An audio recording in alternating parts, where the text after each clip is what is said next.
Olá! Está começando o Visual, o primeiro programa jornalístico da TV brasileira feito em Libras. Quer saber mais sobre o nosso programa e ficar por dentro do universo da acessibilidade? Entra lá no facebook.com/Visual TV Brasil. Direto do Rio de Janeiro, o Visual começa agora.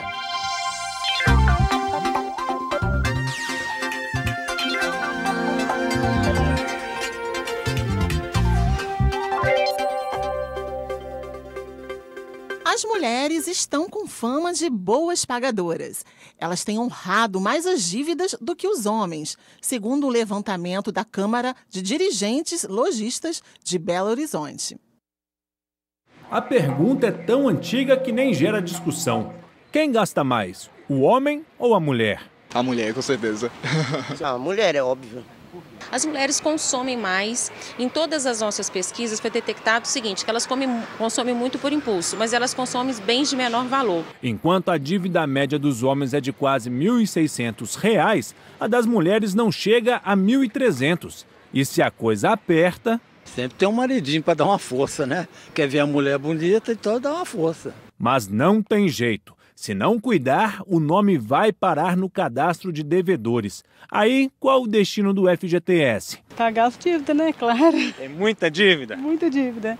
De acordo com o Serviço de Proteção ao Crédito, o SPC, 58% das pessoas que conseguiram limpar o nome eram mulheres. O saque do FGTS inativo ajudou, mas ainda tem dívidas? Então é preciso se reprogramar. Afinal, não basta sair da lista do SPC.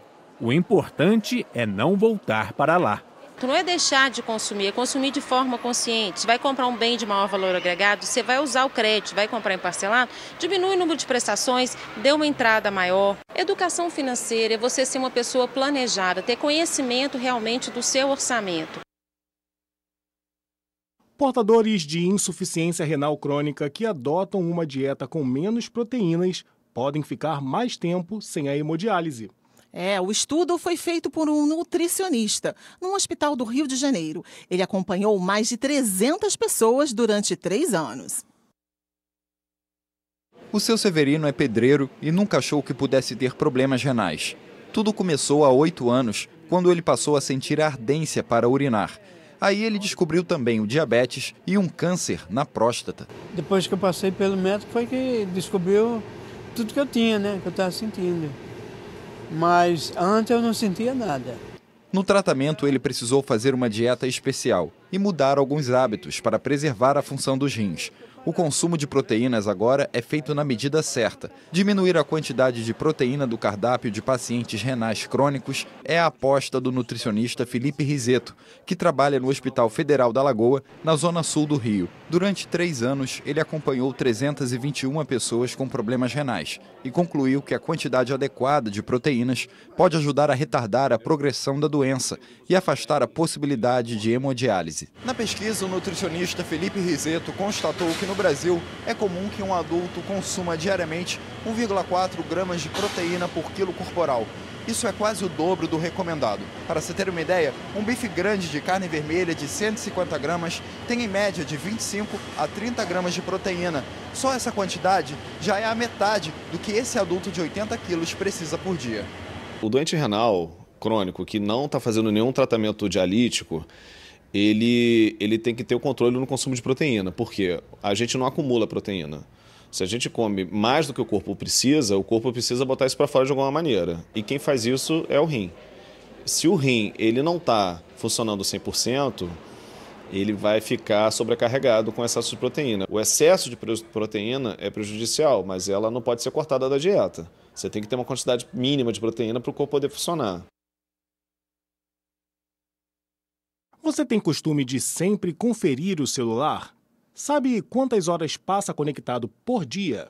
Pois é, os médicos alertam que ficar muito tempo no celular pode representar uma doença. Os dedos ganharam agilidade, digitam de maneira fácil para manter a conversa. As noites de Lucas são mais curtas. O sono e outros compromissos são trocados pelo celular. Aproximadamente eu fico 7 horas no celular online, aí a noite toda e também já quando acordo, primeira coisa, pego o celular. Nas ruas, a cena é comum, pessoas conectadas, mandam mensagens, fazem ligações ou simplesmente andam com o aparelho na mão. Mesmo quando se está acompanhado, o celular parece ter a preferência. Para alguns, é como estar mais perto de amigos e parentes. Mais fácil, né? Mais rápido, né? Em vez de ligar, você manda uma mensagem, pode tirar uma foto, mandar e enviar na hora, né? É isso. Já para outros, o contato pessoal faz falta. Acho que até a gente conversava mais em público, era até melhor, assim, dá para conversar pessoalmente. Hoje em dia o pessoal conversa mais de casa, pelos aplicativos. Antes tinha que sair na rua para conversar mesmo. Muitos se consideram até viciados, não conseguem resistir ao mínimo sinal de notificação na tela. Uso o dia inteiro, até na hora de dormir, até para dormir uso o celular. E se acordar de madrugada, você dá uma olhada ainda para ver se não vê tem alguma coisa, né? Para este psiquiatra, a inquietação é sinal de dependência. O uso indevido da tecnologia, esse uso exagerado, já está definido como um diagnóstico, até no diagnóstico, no manual de doenças psiquiátricas. Então, a dependência tecnológica pode se tornar, sim, um diagnóstico. Para quem exagera, a dica é prestar atenção nos sinais. Em algum momento, o ambiente vai dar sinais, seja um chefe no trabalho que vai dizer, que vai reclamar, que vai chamar para uma conversa individual, olha, você está perdendo produtividade, você passa muito tempo no celular, seja o cônjuge, sejam os filhos, né? Então a gente tem que ficar alerta a esses sinais externos e não simplesmente se fechar na defensiva. A dependência pode ser tanta que uma simples caminhada pode ter alguns obstáculos a mais no caminho. De escada, até mesmo pedra na rua, isso daí é básico. Quem nunca fez isso, passou esse micão, né? Eles já foram considerados errados e diferentes. Mas os estudos garantem. Os canhotos têm as mesmas capacidades dos destros e, já na gravidez, é possível identificar essa marca genética.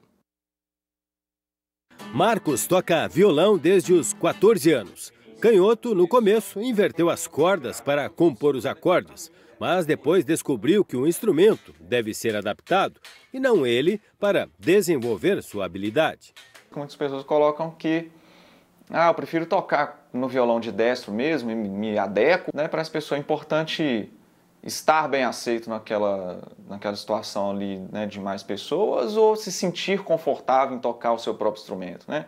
Os canhotos já foram malditos, errados, diferentes, mas a ciência comprovou que esta condição não tem nada a ver com a imperfeição. Trata-se, na verdade, de uma herança genética. Se a família tem mais canhotos, há uma predisposição para que os filhos escrevam ou chutem com a esquerda. Uma pesquisa recente realizada por uma universidade alemã mostrou que já na gestação há sinais desta marca genética. Todos nós já vimos filmagens de bebês no ultrassom sugando o dedinho. Então, já cedo já se nota preferência por um lado ou por outro. Ou suga o direito ou suga o esquerdo. Isso é porque o cérebro está em franco processo de formação e, a partir daí, é que vai ser determinado qual vai ser a mão que vai ser mais utilizada pelo indivíduo ao longo da vida. Há canhotos famosos como Garrincha e Messi no futebol. Jimi Hendrix foi uma virtuose na guitarra. O importante é lembrar que a condição não determina a habilidade. A capacidade motora, sim.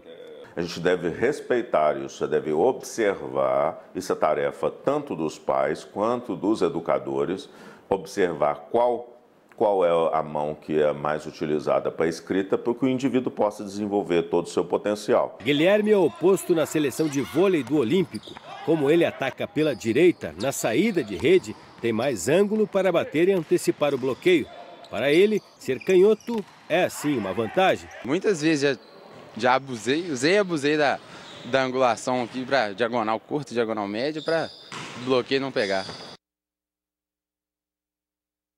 O Museu de Astronomia, no Rio de Janeiro, inaugurou uma exposição futurista com mais de 100 peças feitas em impressoras 3D. Os objetos representam inovações tecnológicas em diferentes setores, como o design, a indústria e a medicina. O futuro do design e de outros setores em impressões 3D.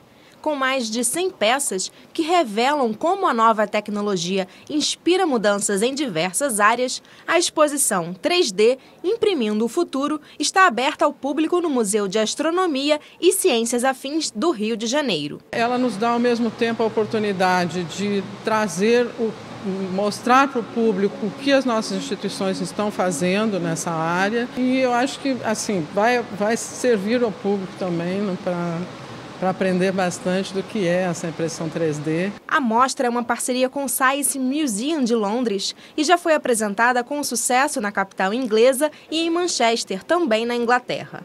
No Reino Unido, mais de 7 bilhões de objetos 3D são impressos por ano. As impressoras 3D usam diversos tipos de matéria-prima, como plástico, metais, nylon e gesso. No Brasil, diversas instituições já usam essa tecnologia nas áreas médica, industrial e de pesquisa. São solicitações de cirurgiões para implante de cranioplastia e outras formas, estudos na área de medicina, com modelos que podem ser para dar aula.